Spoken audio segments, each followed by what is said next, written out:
Hai, welcome back to my YouTube channel. Channel ini merupakan channel untuk belajar dan berbagi pengetahuan. Welcome to my YouTube channel for knowledge sharing and learning, provided by me, Rudy Kurnia. Please like, comment, share, and subscribe my YouTube channel and enjoy the content. Kali ini kita akan membahas tentang model-model pengembangan sistem dan model-model database. Apa saja yang akan kita bahas? Nah, ini yang akan kita bahas adalah pertama software development, kemudian model pengembangan software, kemudian sejarah perkembangan teknologi database, kemudian model-model database, pemetaan database, dan abstraksi data. Nah, kita mulai dari software development. Apa itu software development?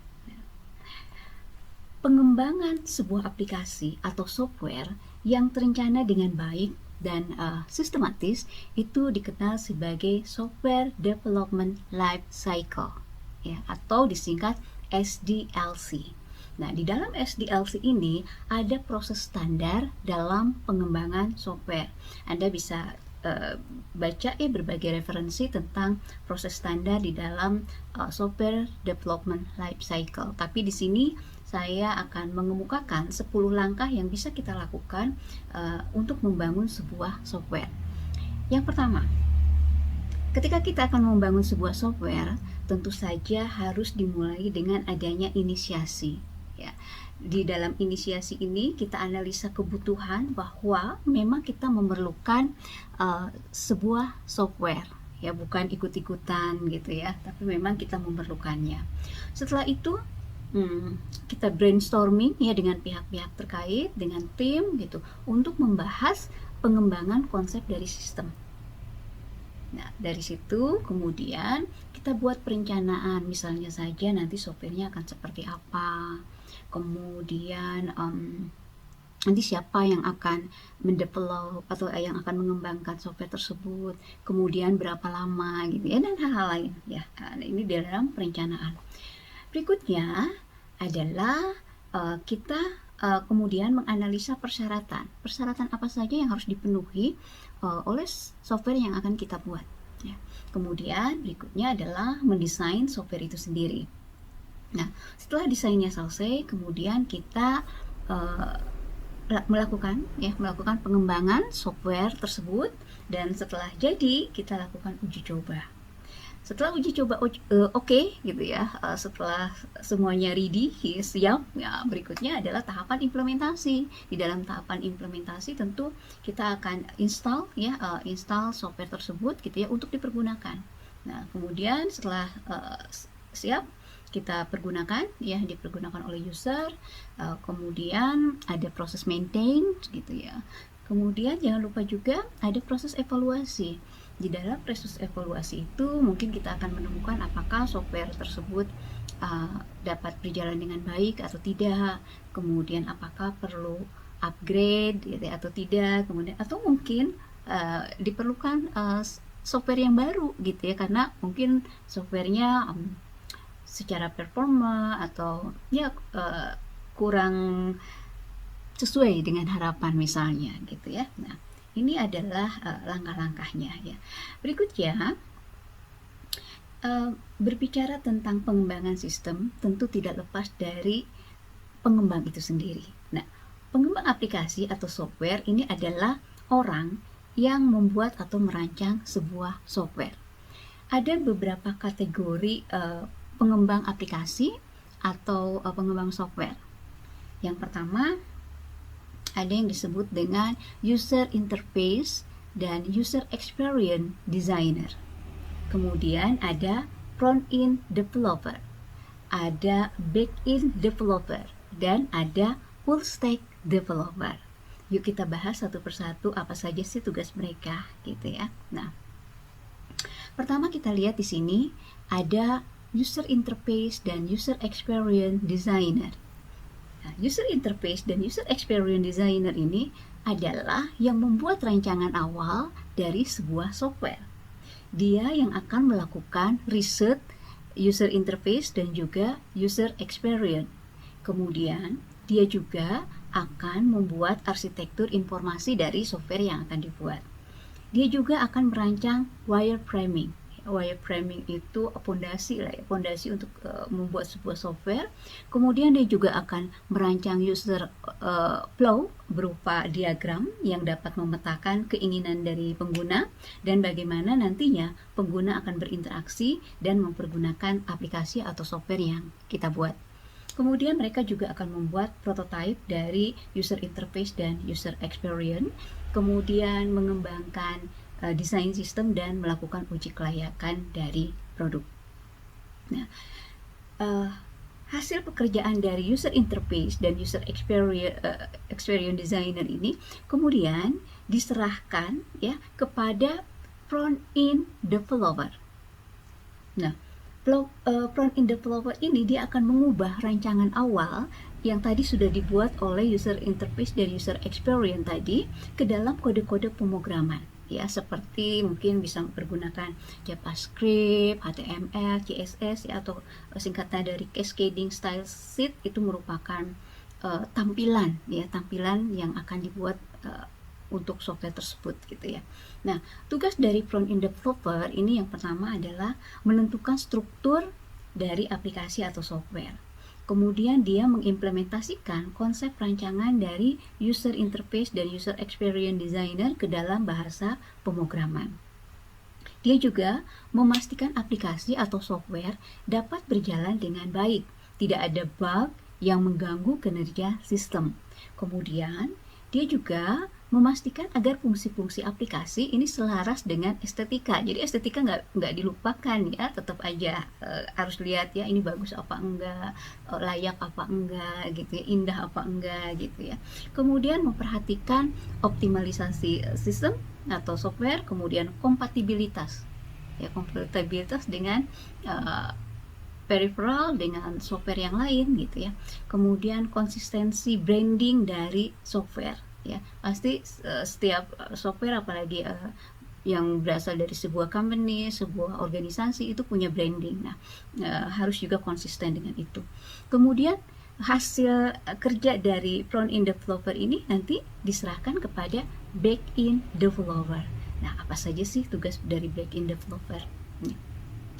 Back-end developer ini dia membuat database dan menyiapkan server ya. Nah, dia akan merancang database yang tidak memberatkan server. Dia juga akan meningkatkan struktur database yang sudah dirancang oleh front-end developer agar server dapat bekerja dengan baik.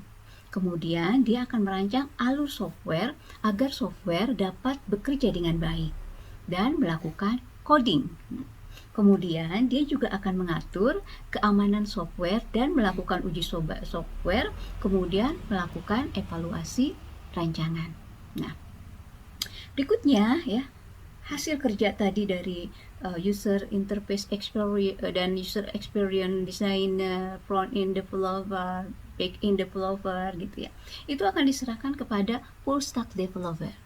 Full stack developer ini dia harus bisa bekerja sama dan harus bisa memperbaiki hasil kerja dari front-end developer dan back-end developer.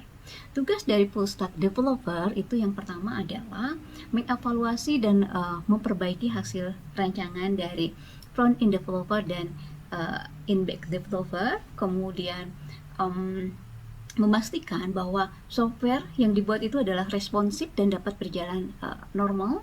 Kemudian dia bisa merancang dan membuat API. API ini Application Programming Interface yang merupakan sebuah interface yang dipergunakan agar sebuah komponen dan komponen lainnya itu dapat saling berinteraksi secara terprogram. Kemudian dia juga melakukan bug testing dan menyusun kode dan bahasa pemrograman yang dapat dipergunakan di masa yang akan datang. Nah, itu tentang pengembang sistem atau pengembang aplikasi. Berikutnya kita masuk ke model-model pengembangan software. Ada banyak model pengembangan software.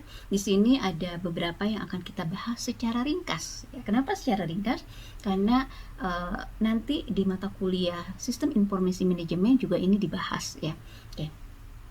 Model pengembangan software yang akan kita bahas di sini adalah waterfall model, prototyping model, spiral model, rapid application development atau RAD model, DevOps model, incremental model, kemudian model agile atau scrum. Nah, kita bahas satu persatu mulai dari model waterfall. Nah, ini ya, model waterfall. Ini ada bagian, kita lihat ya, ini adalah langkah-langkah yang dilakukan ketika kita akan mengembangkan sistem dengan model waterfall. Dimulai dari adanya feasibility study, kemudian menganalisa sistem requirement, kemudian mendesain sistem, ya, kemudian ada sistem implementation dan ada sistem operasional dan support.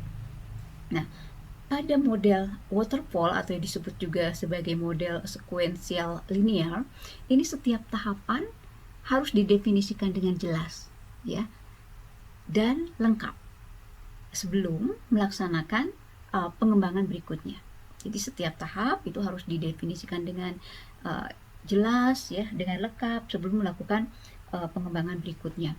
Nah, tahapan pengembangan ini dilakukan berurutan sesuai dengan urutannya tersebut, ya, sesuai dengan langkah-langkah tadi, ya. Nah, tidak boleh ada langkah-langkah yang terlewat atau tidak boleh ada langkah yang dilakukan bersamaan. Nah, apabila mengalami kegagalan atau error pada satu tahap, misalnya kita udah sampai di tahap keempat, satu tahap lagi nih selesai gitu ya, nggak bisa kita ke tahap 3 aja, nggak bisa ya, kita harus mulai dari tahap awal lagi, feasibility study lagi gitu ya. Jadi karena dia dilakukan secara bertahap, ya, tidak boleh ada yang dilangkahi, tidak boleh ada yang dilakukan bersama-sama, sehingga model waterfall ini biasanya memerlukan waktu yang lama gitu. Nah, berikutnya adalah model prototype. Nah, di sini ada model, ya. Di prototype ini dimulai dari initial requirement, ya, atau mengenali persyaratan, ya, kemudian membuat sistem desain, kemudian ada evaluasi dari user, apakah user oke atau enggak gitu ya. Kalau misalnya user kurang oke, ya lakukan redesign. Kalau misalnya user oke, kemudian langsung ke dalam sistem development. Setelah itu lakukan trial dan implementasi dan juga maintain. Nah, jadi model prototyping ini adalah suatu proses yang memungkinkan pengembang membuat model suatu perangkat lunak sebelum perangkat dibangun, ya. Diawali dengan riset terhadap kebutuhan user, kemudian membangun prototype, ya. Membangun prototype itu merupakan rancangan sementara, kemudian melakukan uji coba oleh user. Nah, apabila ada yang harus diperbaiki, ada revisi prototype. Apabila diterima oleh user, maka tim pengembang langsung membangun sistemnya. Nah, kemudian berikutnya adalah model spiral.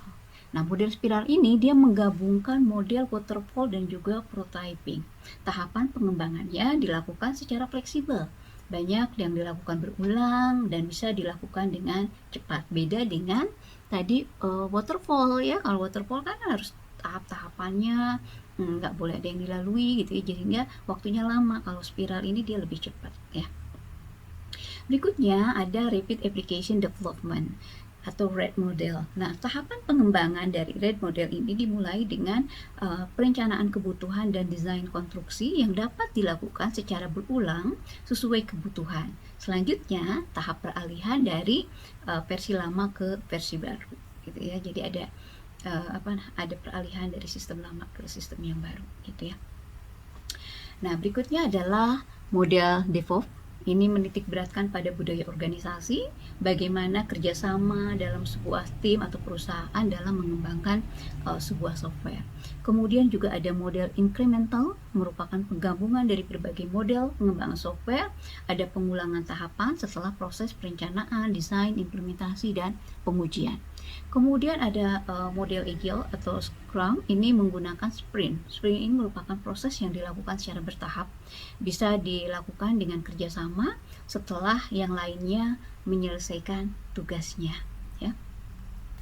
Nah, berikutnya kita masuk ke model-model database. Tapi sebelum kita masuk ke model-model database, ya, yang terdiri dari hierarki model, network model, relational model, object oriented model, cloud model database, kemudian NoSQL database. Kita akan membahas dulu sejarah perkembangan teknologi database. Seperti apa sejarahnya? Nah, kita lihat di sini ada gambarnya, ya.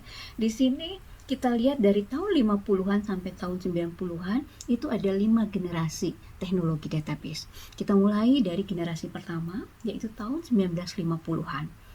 Di sini sistem database disebut dengan sistem database predecessor atau sistem database awal permulaan gitu ya. Nah, tugas utama dari beberapa sistem komputer saat itu adalah memproses data di bawah kontrol sebuah program, terutama untuk mengkalkulasi, menghitung, dan sebagainya. Memori pada saat itu berupa kartu yang ditekan atau tip magnetik yang memungkinkan record dari sebuah file itu diakses secara berurutan, dan sistem database-nya itu masih mempergunakan sistem file. Kemudian generasi kedua yaitu pada tahun 1960-an. Pada saat itu memungkinkan penggunaan komputer dalam keadaan sejumlah mode ya, dan berkembang disk magnetik sebagai memori sekunder yang memungkinkan akses ganda terhadap database. Nah, tempat atau directory filenya ini dapat diletakkan dalam disk dan sistem database-nya masih berupa sistem file. Kemudian pada tahun 1970-an ini berkembang generasi yang ketiga, di mana di sini sudah ada ya database yang menggambarkan struktur fisik dari sebuah biological. Nah, di sini berkembang, ya mulai berkembang model hierarki, kemudian model jaringan atau network model yang diklasifikasikan sebagai model yang berorientasi pada implementasi atau implementation oriented. Nah, kemudian generasi keempat yaitu pada tahun 1980-an ini mulai berkembang database management system atau DBMS. Nah, di sini mulai bekerja dengan sebuah sistem relasional. Nah, kemudian tahun 1990-an mulai berkembang generasi kelima ya, mulai berkembang post relational, ada object oriented database system, ada multimedia system, ada knowledge based system, bahkan sekarang ada NoSQL database ya. Oke, kita lihat dari model database yang pertama yaitu model hierarki. Kita lihat ya. Oke, ini adalah model hierarki gambar ini ya, ada A, kemudian punya cabang B, C, D punya cabang E, F, G ya. Jadi model hierarki ini berkembang tahun 1968 sampai dengan 1980. Model hierarki ini memiliki struktur seperti pohon atau tree structure. Model ini terdiri atas riket-riket yang disebut dengan node. Nah, node yang tertinggi ini disebut dengan root. Nah, model hierarki ini dia mempergunakan konsep hubungan orang tua dan anak atau parent and child, di mana orang tua itu bisa memiliki beberapa anak, tapi satu anak hanya bisa memiliki satu orang tua. Nah, orang tua yang tidak memiliki anak itu disebut dengan leaf. Ya. Nah, contoh produknya pada saat itu adalah contoh dari information management system dari IBM dan juga Rockwell ya. Kemudian, nah ini ya, contoh dari model hierarki. Ada sebuah company ada agent, kemudian dari agent itu masuk ke store gitu ya. Nah, kelemahan dari model hierarki ini adalah implementasinya yang kompleks, kemudian tidak memiliki struktur yang independen, dan tidak bisa mempunyai many-to-many relationship. Berikutnya adalah network model.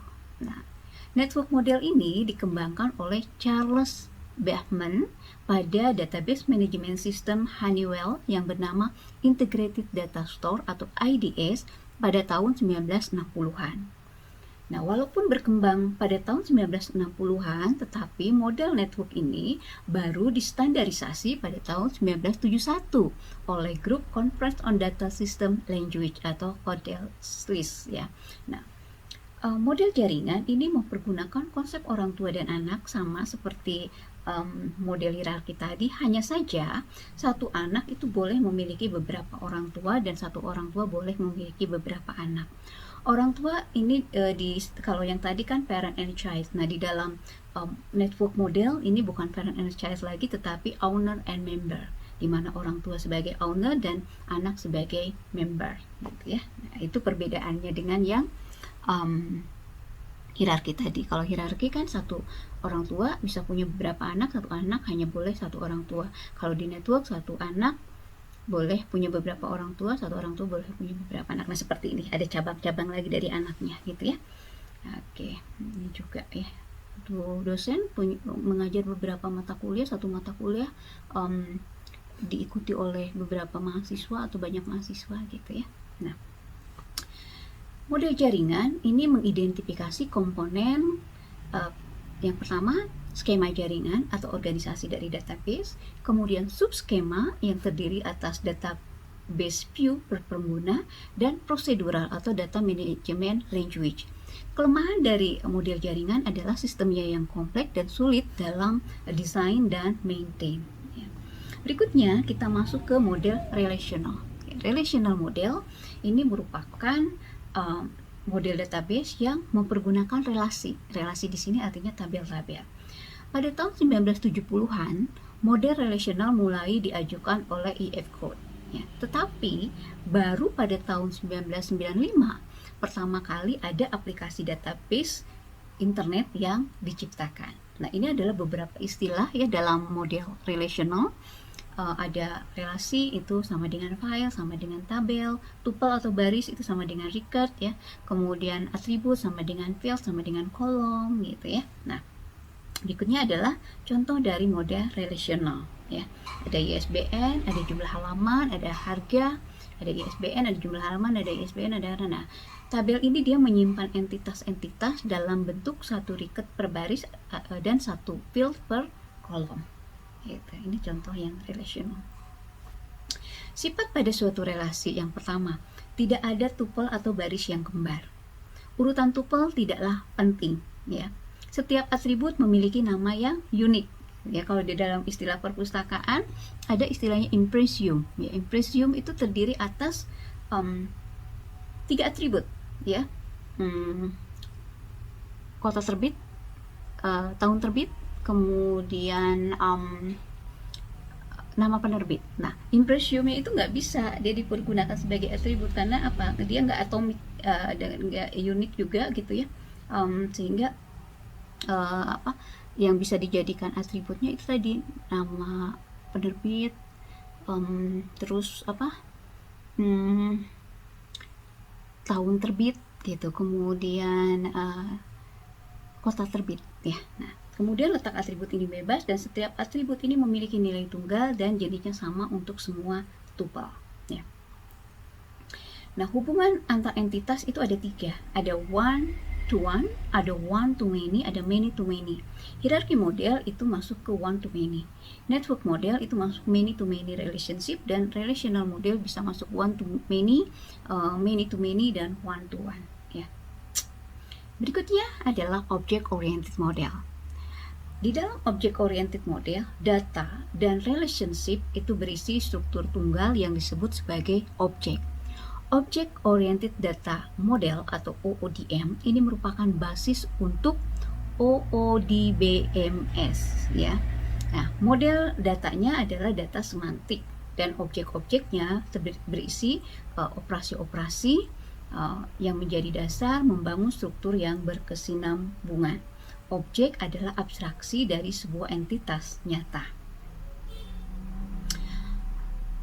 Objek-oriented. Di dalam objek-oriented, setiap objek dia merepresentasikan sebuah entitas. Ingat ya, entitas itu adalah sebuah objek atau sebuah kejadian. Dan atribut ini adalah item yang menjadi bagian dari suatu entitas tersimpan sebagai objek. Sebuah objek dapat mencakup sebuah aksi yang diambil dari sebuah objek. Dan sistem non-object oriented ini mengimplementasikan aksi sebagai bagian dari proses manipulasi data atau memodifikasi data, ya, proses mengubah struktur data menjadi mudah dimengerti. Sebuah objek dapat berisi jenis data yang kompleks seperti gambar, grafis, dan suara.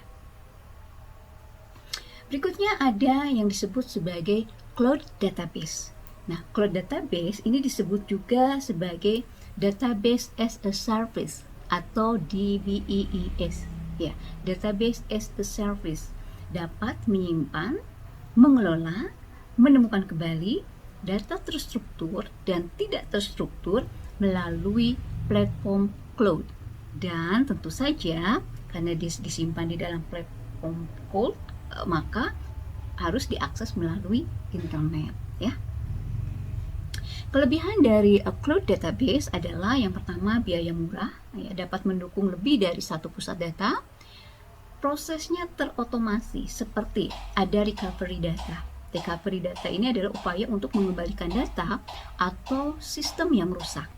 Kemudian ada failover atau menjamin bahwa aplikasi akan terus berjalan dan tidak terganggu apabila ada kegagalan salah satu subsistem karena ada proses penggantian subsistem yang gagal ke subsistem backup secara otomatis. Dan ada auto scaling. Nah, ini merupakan layanan yang secara otomatis menyesuaikan sumber daya komputasi berdasarkan volume permintaan pengguna. Kemudian cloud database juga meningkatkan aksesibilitas. Cloud database dapat diakses dimanapun dan selama ada koneksi internet. Jadi cloud database ini meningkatkan aksesibilitas, dia dapat diakses dimanapun selama ada koneksi internet. Maafnya ada ada yang jualan di luar, ya, jadi ada Nah, berikutnya adalah NoSQL database. NoSQL database adalah sistem manajemen database yang bersifat non-relational atau NoSQL DBS. Ya. NoSQL ini dapat mengelola database mempergunakan skema yang fleksibel yang tidak memerlukan query yang kompleks. Aspek skalabilitas NoSQL ini tinggi, ya, dapat berkembang sesuai dengan kebutuhan data yang ada. Sistem ini dianggap paling cocok untuk mengelola big data yang tidak tetap. NoSQL didukung oleh berbagai tipe database yang dapat dipakai sesuai kebutuhan. Nah, ini ya. Ada beberapa tipe database dari NoSQL database. Ada document oriented, ada key value, ada graph based, ada column based atau white column. Ya, kita bahas satu persatu, ya. Kita mulai dari key value, ya. Key value ini dipergunakan untuk menyimpan data dalam query yang sederhana. Pasangan key atau value itu unik, berbentuk hash table atau tipe data abstrak yang sederhana. Hash table ini merupakan struktur data yang digunakan untuk memetakan kunci ke nilai dengan mempergunakan fungsi hash sehingga dapat diakses melalui indeksnya. Secara sederhana, hash table ini menyimpan data dalam bentuk baris dan kolom sehingga membentuk sebuah tabel yang mudah diakses. Contoh tipe data dari NoSQL database di sini ada Amazon DynamoDB, ada React, ada Redis, ya, yang ini ada linknya, yang kalau misalnya ingin mempelajari lebih dalam ada linknya, ya, bisa diklik. Kemudian materi ini juga ada dalam bentuk PDF-nya, bisa diakses di akademia saya. Jadi tadi kalau misalnya mau klik ini, ya bisa lihat di akademia, bisa langsung diklik. Berikutnya adalah tipe column based and white column. Column based atau white column ini menawarkan fleksibilitas kolom sebagai kelebihan utama dan menyimpan data dalam bentuk kolom. Cocok untuk query sum, count, average, minimal, dan lain-lain.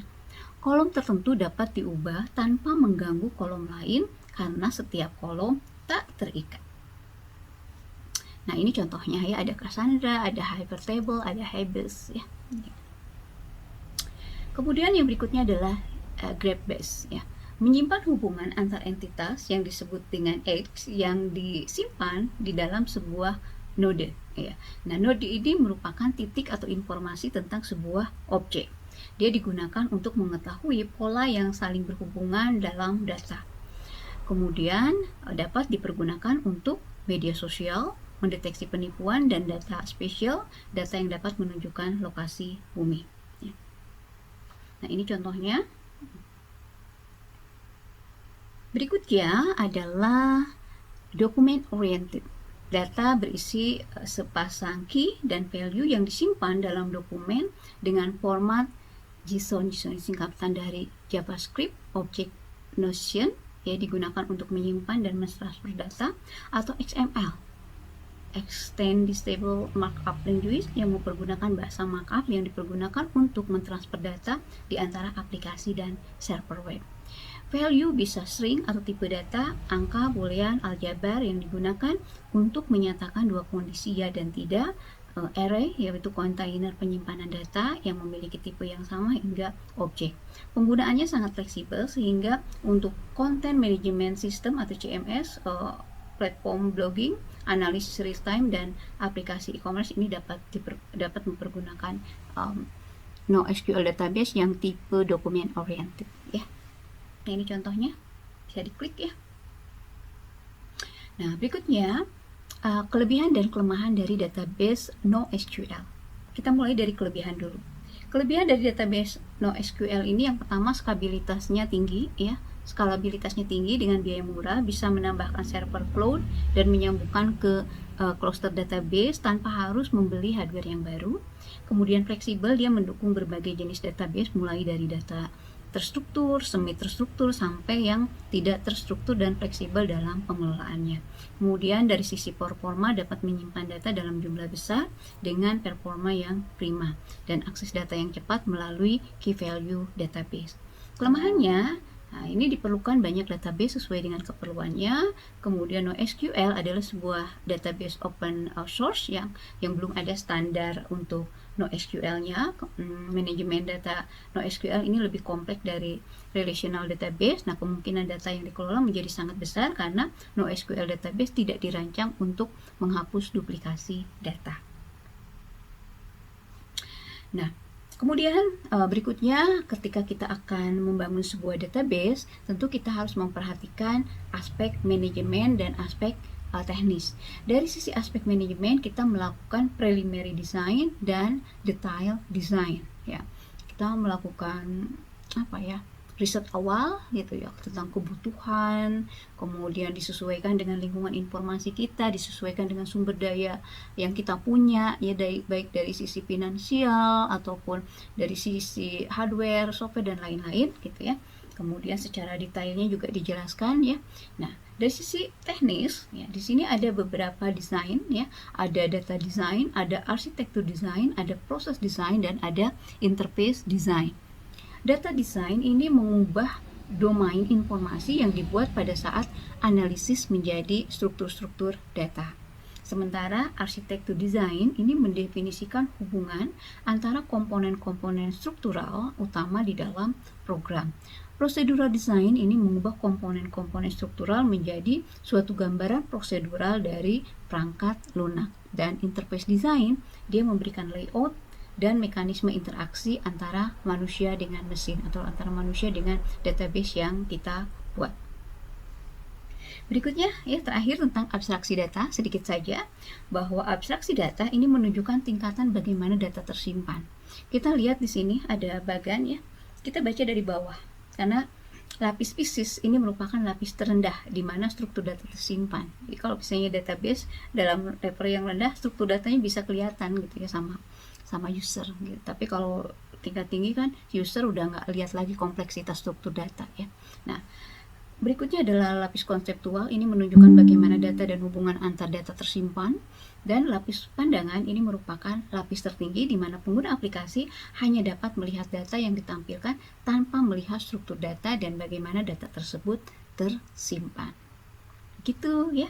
Nah, terima kasih banyak telah mengakses atau melihat video saya, ya. Mudah-mudahan bermanfaat dan sampai ketemu di video selanjutnya. Bye bye.